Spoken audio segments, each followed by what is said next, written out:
Olá, bom dia, seja muito bem-vindo ao Jornal Acontece Agora. Estamos chegando com as principais notícias do Brasil e do mundo, com tudo o que você precisa saber nessa terça-feira.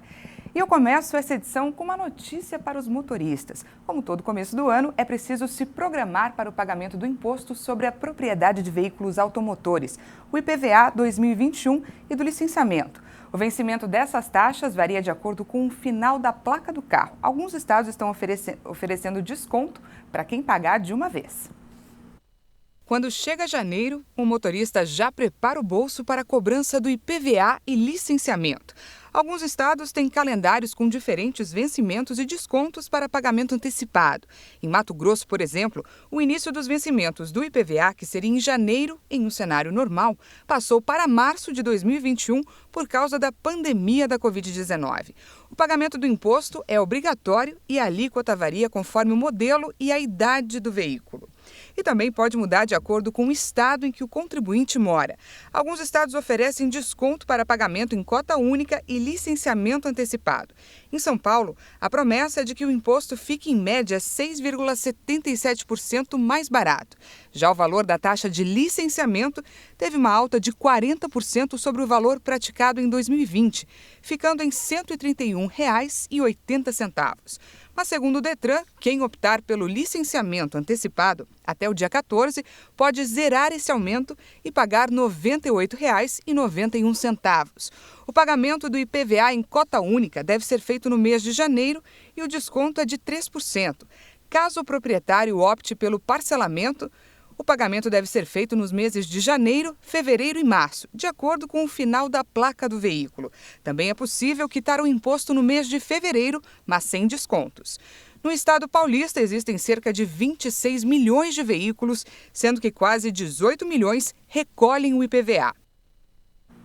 Democratas e republicanos disputam hoje na Geórgia o controle do Senado americano.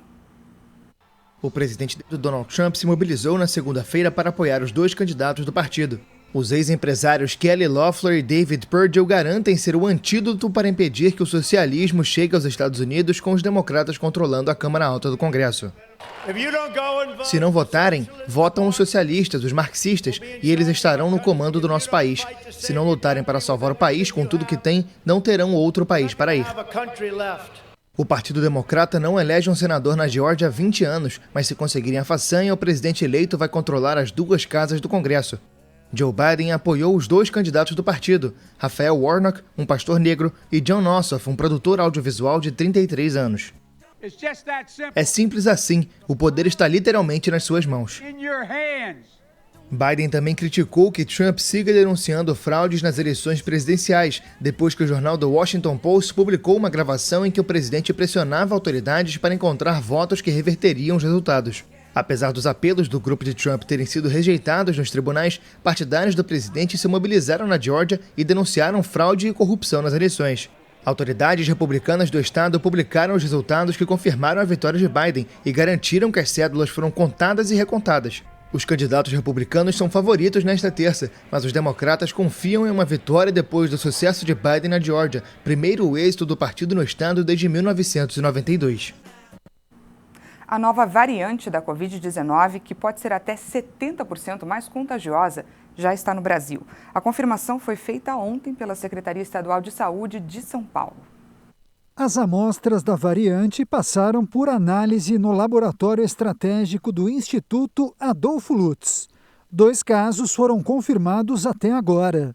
Uma das pessoas com resultado positivo é uma mulher de 25 anos, residente em São Paulo, que se infectou depois de contato com viajantes que passaram pelo território britânico. No dia 20 de dezembro, ela começou a apresentar sintomas como dores de cabeça e garganta, tosse, mal-estar e perda de paladar. O outro infectado é um homem de 34 anos e a Secretaria de Saúde investiga seu local de moradia e sintomas. Segundo a Secretaria, ambos os casos são da linhagem B117. A confirmação da cepa nos pacientes foi feita por meio de sequenciamento genético realizado em parceria com a Faculdade de Medicina da Universidade de São Paulo. Vários países já detectaram a mutação, que inicialmente foi identificada na Inglaterra.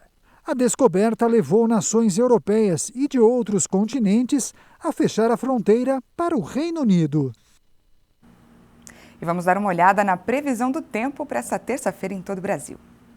Nesta terça-feira, a circulação de ventos em vários níveis da atmosfera vai estimular a formação de muitas áreas de instabilidade sobre o Brasil.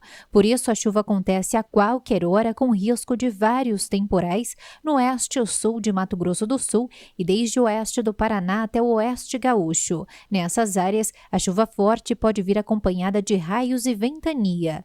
O dia começa com bastante sol e chove de forma isolada entre a tarde e a noite nas demais áreas da região sul, inclusive as 3 capitais, em praticamente todo o sudeste e também sobre a região centro-oeste do Brasil. Nas capitais Campo Grande e Belo Horizonte, o dia já deve começar com algumas pancadas de chuva, mas que intercalam aberturas de sol.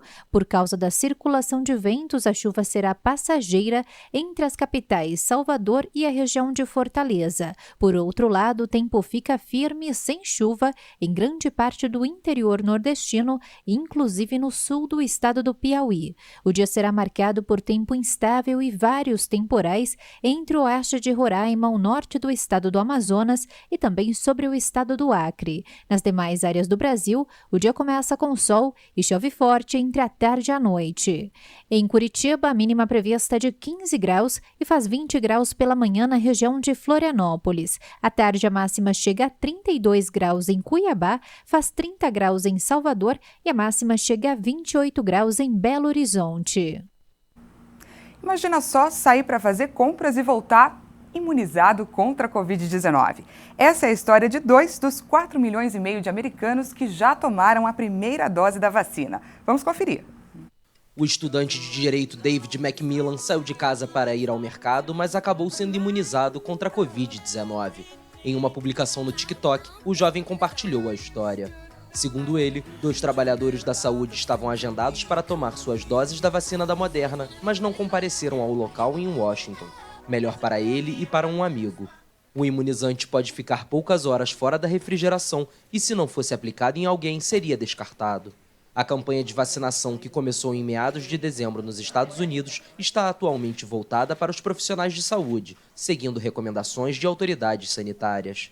De acordo com os Centros de Controle e Prevenção de Doenças do governo americano, mais de 4,5 milhões pessoas receberam a primeira dose de um dos imunizantes contra a Covid-19 no país.